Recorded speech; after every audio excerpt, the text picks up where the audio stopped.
আসসালামু আলাইকুম এভরিওয়ান।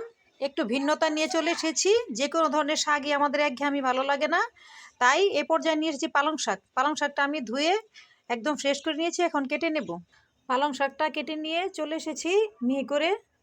এর মধ্যে দিয়ে দিব প্রথমেই লবণ, পরিমাণ মতো দিয়ে দিবেন। মরিচ গুঁড়া একটু ঝাল হওয়ার জন্য দিয়ে দিচ্ছি হলুদ গুঁড়া, একটি টেস্টি মশলা দিব।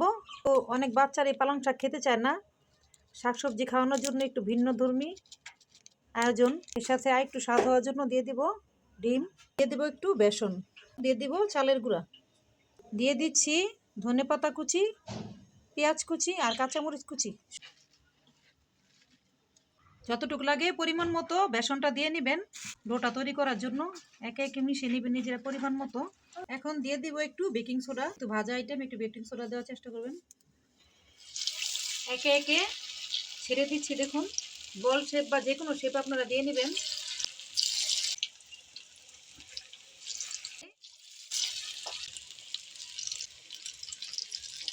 সাথে সাথে নাড়তে যাবেন না, দেখবেন যে একটু শক্ত হয়ে গেছে, তখন নাড়া দিব।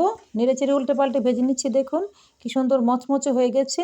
নামিয়ে নিলাম, আরও একবার দিয়ে দিয়েছি, দেখুন ভেজে নিচ্ছি মচমচে করে।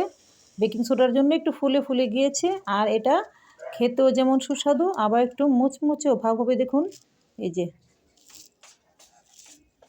তো আজকে তৈরি করে নিলাম, আপনারা বাসায় অবশ্যই ট্রাই করবেন।